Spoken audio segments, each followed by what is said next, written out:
So this is how a listed company board will function. And then if you have subsidiaries, then on subsidiary also one of the directors. And each committee has a different setup and different rules. So that's where the principles are over. Now let's go to clause 49(2), which talks about board of directors. After principle, it attacks what should be the board of a company, of a listed company.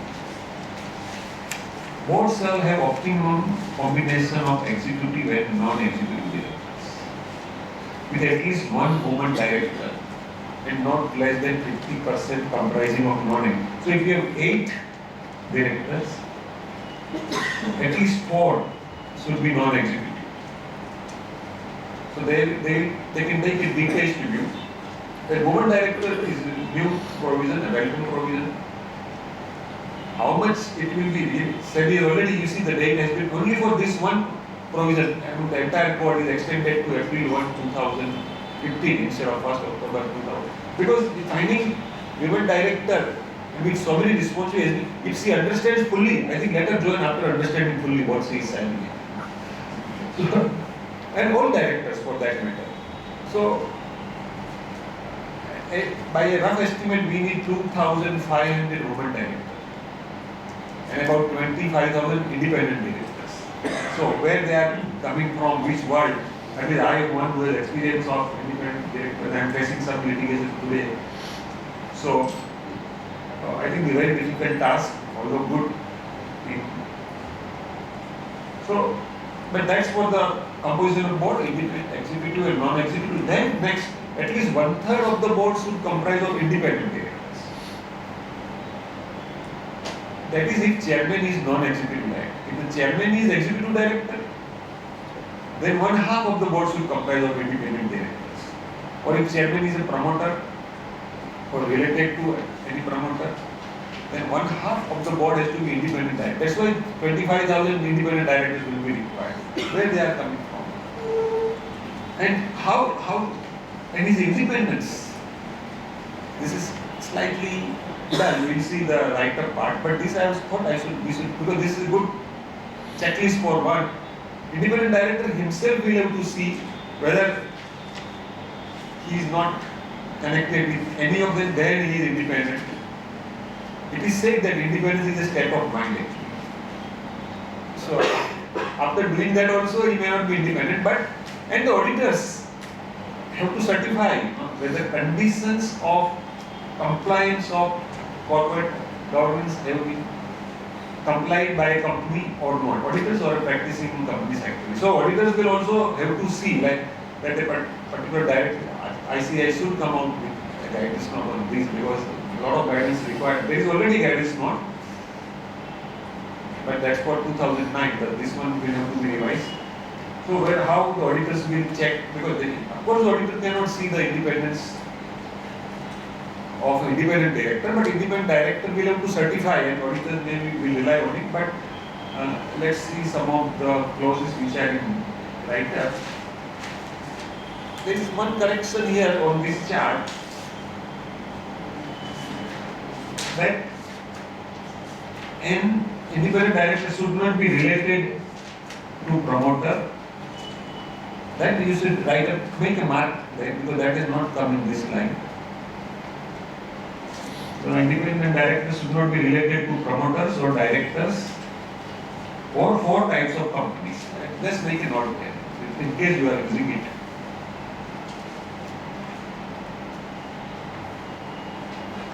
But here is who is an independent? Earlier, independent directors, independence test was not so high. Now, that's why finding them is going to be more difficult. Independent director shall mean a non-executive director.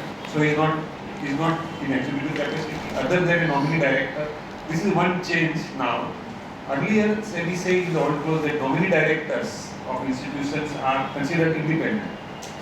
How they were never independent, because if somebody represents a bank, is not independent, but SEBI had said. But now they have made this amendment in this, that a nominee director will not be independent director. So in board composition, if there is a nominee director, then you will not. So you need to put additional independent director, and that may be treated as maybe non-executive director, but not independent director. in the opinion of board, is a person of integrity and possesses, first he has to be person of integrity and he should possess relevant expertise and experience. Who, and this was board's opinion, and board has to tell to the annual report that in our opinion he qualifies.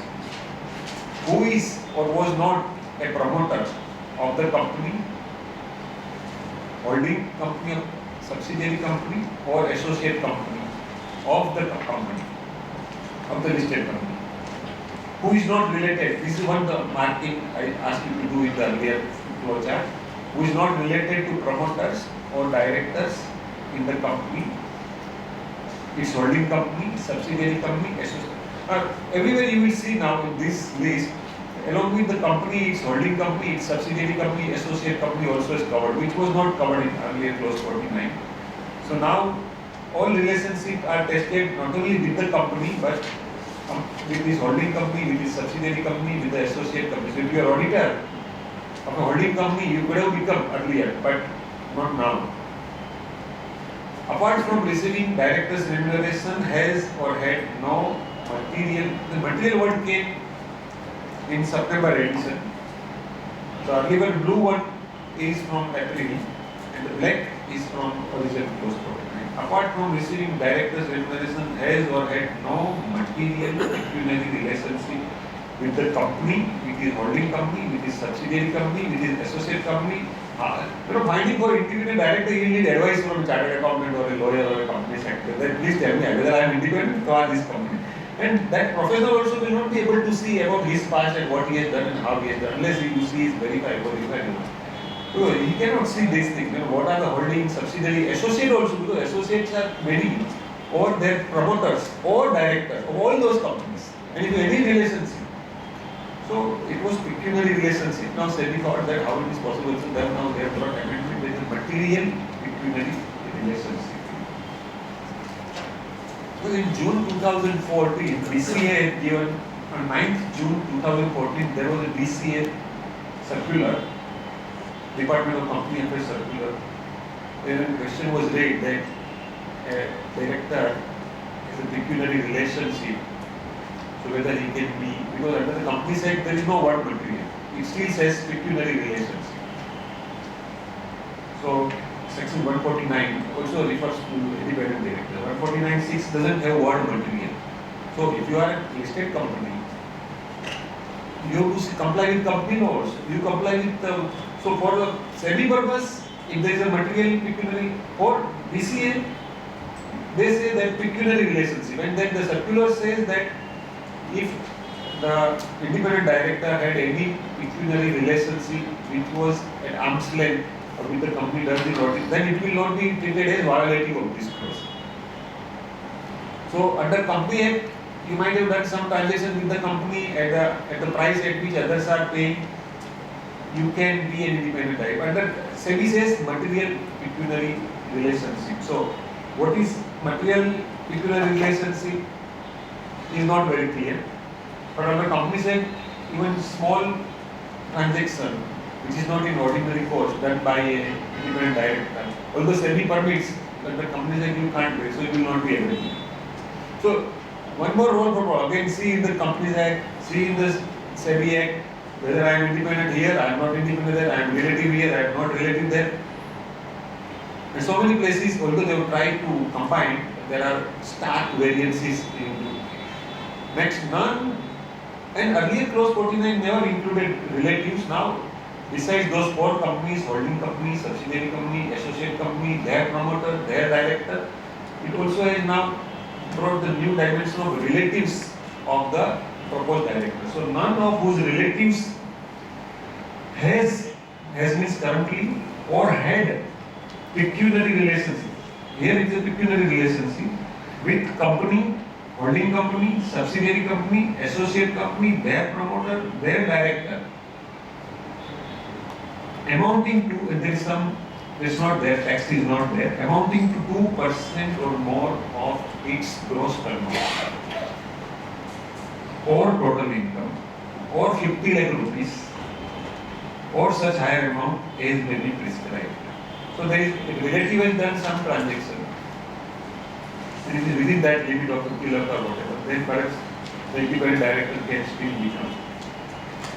Neither himself nor his relatives, and relative is to be as per the revised Companies Act 2013, which relative definition is little narrower than the original section 6 of Companies Act 2015 Schedule 1A, where we had some 26 relatives. Here we have at least some 10-11 relatives. So neither himself nor any of his relatives. So he has to ask his all relatives also, right? You are not there, you have done some transaction, because sometimes husband doesn't know what wife has done. The very famous case of VK Paul, the wife purchased shares and VK Paul had to be sentenced by SEBI and the insider trading regulations. So holds or has held position of key managerial person, or is or has been employee of the company, its holding company, its subsidiary company, its associate company in any of the preceding 3 financial years. Even employee. Earlier clause didn't have the word employee. And an employee can be any small employee also. So in last 3 years, any of your relatives have been employee, then you are not independent. Neither himself nor any of his relatives been an employee, proprietor, partner in any preceding 3 financial year of firm of auditors. Company secretary. Earlier there was no company secretary or post auditors, only firm of auditors. Now they included company secretaries, post auditors of the company, and added its holding company, its subsidiary company, associate company.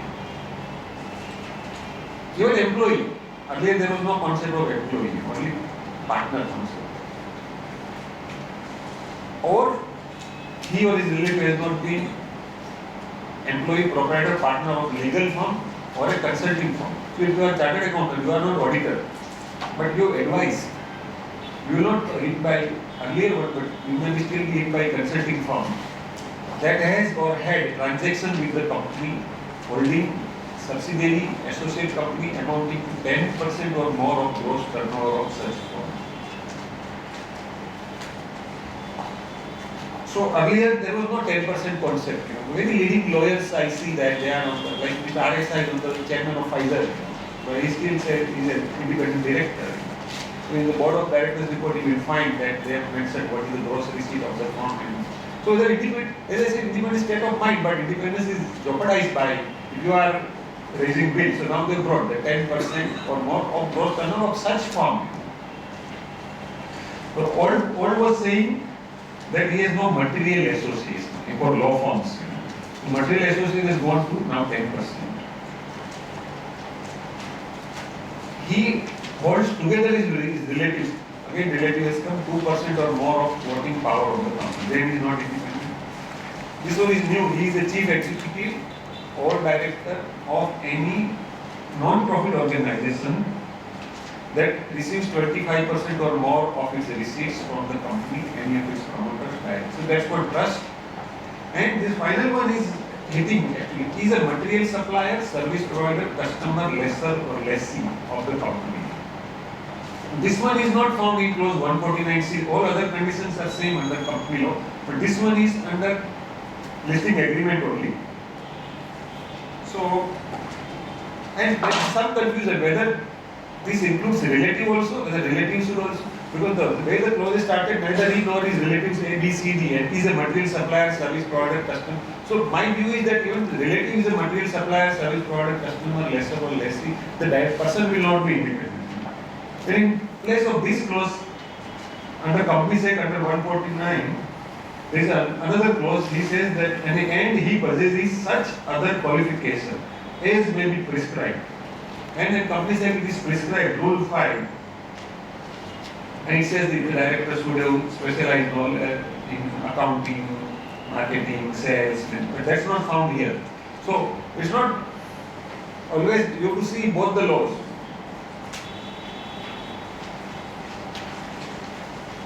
Now, the independent director can serve as an independent director only in 7 listed companies. And if he is serving as a whole-time director anywhere in any listed company, then he can serve independent director in not more than 3 listed companies. And his maximum tenure shall be in accordance with Companies Act 2013. This is coming September circular in grade 1. Because now the tenure is decided by Companies Act. This Companies Act says one tenure of 5 consecutive years, and then there can be one more in your another 5, section 149(10). After that, you need to take 3 years gap, in which again he should not be dealing with the company, then he may be reappointed. And a formal letter of appointment has to be given as per Companies Act, which up to now was not given. Sometimes the terms and appointment conditions shall be disclosed on the website of the company. So everything is public. The small shareholder will go and see, a competitor will go and see that terms and conditions, including remuneration, everything. And remuneration for independent director itself is a big question, because remuneration should be neither too much nor too less. If it is too much, then independence is lost. Because then if he is giving a profit related commission, then he will be very keen that how the profit goes up and I make more money. Then he may cut corners. At the same time, it can be not too less, because otherwise he cannot render those duties. But so whatever remuneration has to be on the website, and his performance has to be evaluated, which will be done by board excluding that director, and determine whether to extend or continue term of independent director. Company shall disclose criteria for evaluation in annual report. Lot of work for company secretaries and those who want to do this. Well, right, we have been doing so many things for the client, because what is the criteria for evaluation of an independent director? There are so many. What is the related material policy? To hold at least one separate meeting of independent in a year. In that separate meeting, independent directors will review the performance of board and performance of chairman and the quality of information. And in that meeting, management will not participate, directors will not participate, it will be only independent directors. And a familiarization program for independent directors has to be conducted.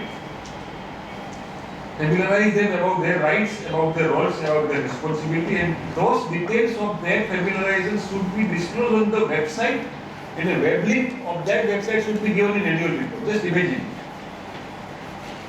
First you familiarize him, then upload that details of that, and put a web link in annual report so everybody can see, yes, this is what. And tomorrow it will not be a defense for independent director when a SEBI or a court of law will call him.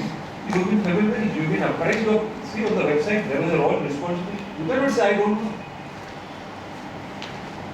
And in chartered accountant on board, on financial account, regulator will never, Mr. Vora, you don't know that, you can't take this, I don't know. Some businessman can say, I'm in a business, I don't know, or that was too technical. You can't say. It's very tricky. Can serve as an independent director, we have seen this. And then non-executive director, there is only one important change here. Independent director shall not be entitled to any stock options. Up to now, stock options were available. That was too much of red. Then he is working for the set price, looking at the set price, he got the stock option. So he says no.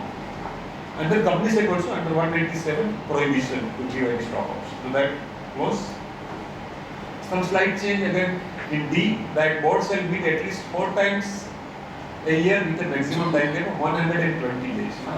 Clause 49 had 4 months, Companies Act had 120 days, so that made nice period. Some difference between 4 months and 120 days. And a code of conduct, the black one, the board shall lay down a code of conduct is an old provision. The code of conduct shall suitably incorporate duties of independent directors as laid down in Companies Act 2013. Schedule 4, Clause 3 of Companies Act prescribes 13 duties of independent. I am not going into that, what is this?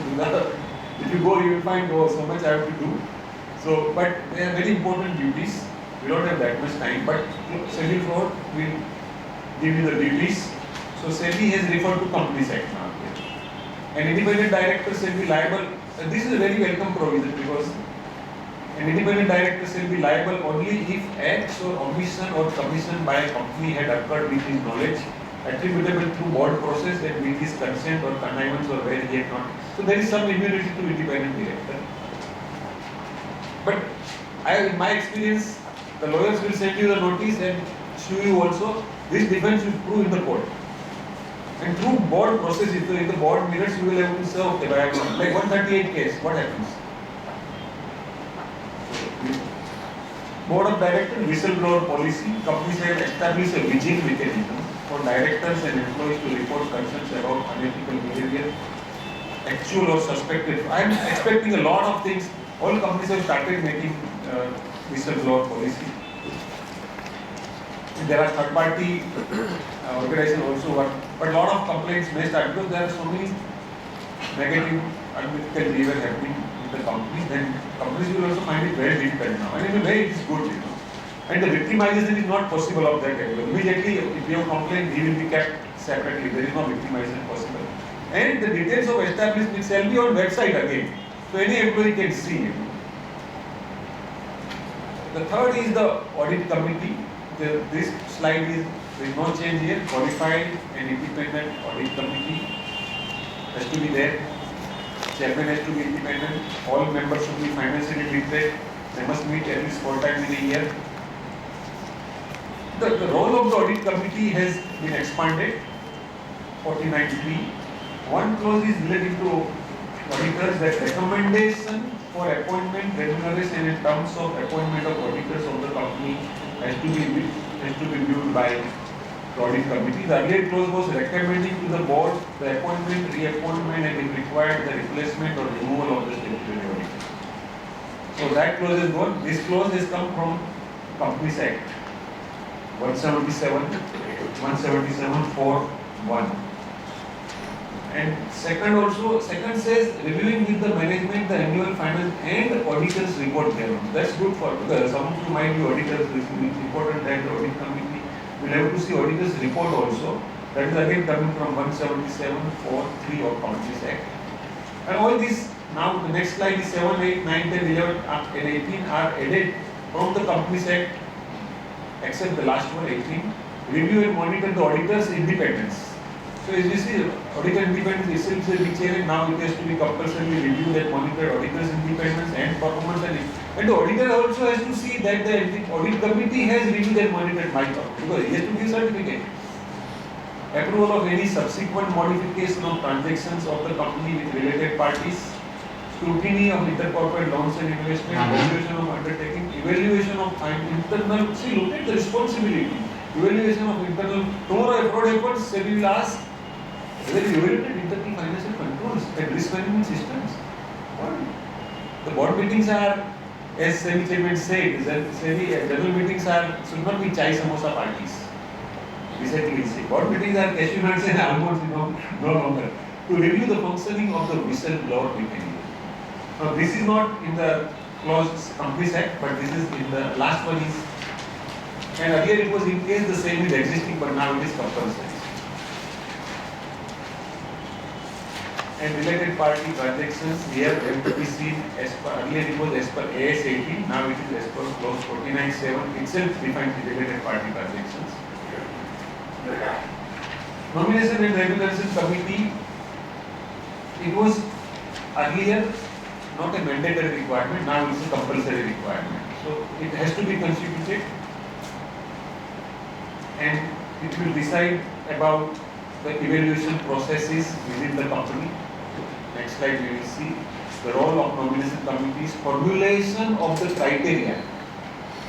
Now there are independent directors where they have tried to formulate the criteria for determining qualifications, positive attributes and independence of a director. And recommend, besides so much SEBI has given, they want to and recommend to the board a policy relating to the remuneration of directors, key management personnel and other employees. Now independent directors, not have to do this. Formulation of criteria for evaluation of independent directors in the board. Devising a policy on board diversity. Now, some of this we are now working on how to do what is policy on board diversity, gender, experience, field of the whole policy is to be uploaded also. Identify persons who are qualified to become directors. The companies have disclosed the remuneration policy and evaluation criteria in annual report. And the chairman can remain present at AGM to answer queries. But section 178(7) says chairman or person shall attend. SEBI says chairman can. So there is again variation. Clause 5 is about subsidiary companies. This is old clause. at least one independent director of the holding companies after Enron this case, because in Enron case everything happened at subsidiary level only, not at the main parent level.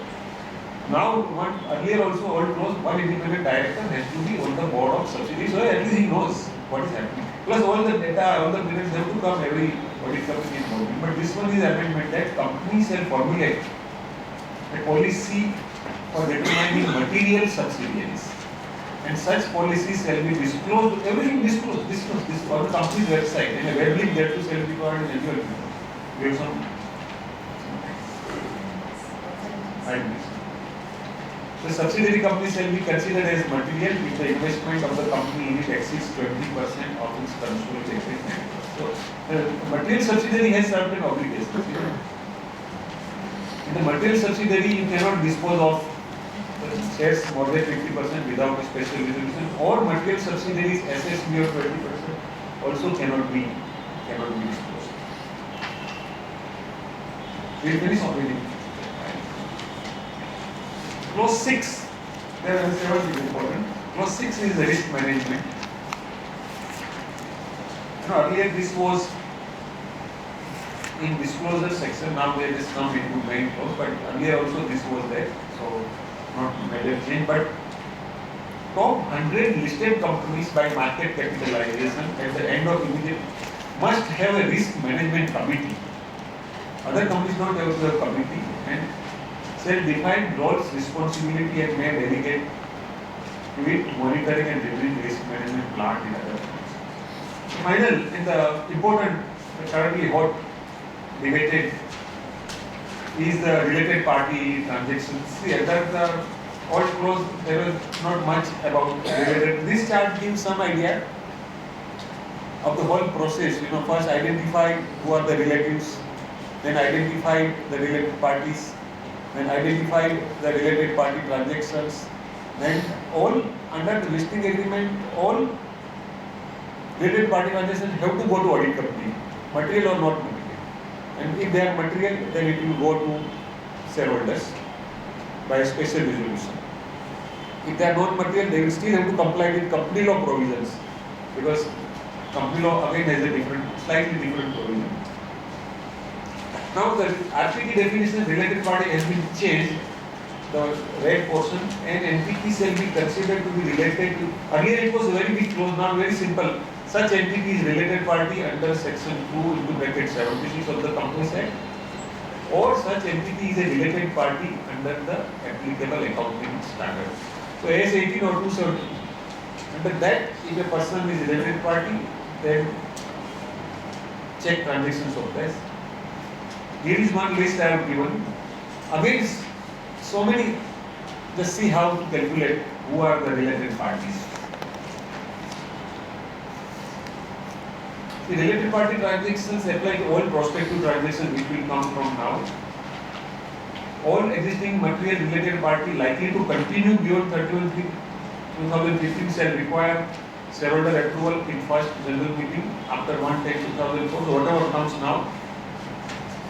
This is important. Company shall formulate a policy on materiality of related party transactions. Because if it is material for a listed company, it has to go to shareholders by way of special resolution. And at shareholders in the special resolution, no related party can vote. Under Companies Act, also no related party can vote. But under Companies Act, the DCA said that only on a particular matter, those related parties which are interested will not vote. Under SEBI law, clause 49, all the related parties, whether interested in the matter or not, will not vote. So it's very difficult. But SEBI has purposefully departed here from the company law, because SEBI doesn't want even single related party who is also not interested to vote, and the rest of them have to pass through a special resolution. First time, under the law, you now see that corporate one share, one vote is not there. You can't vote. Now, e-voting, give the list to the registrar. These are my related parties. These are my relatives. They will all be blocked. They can't vote on a matter.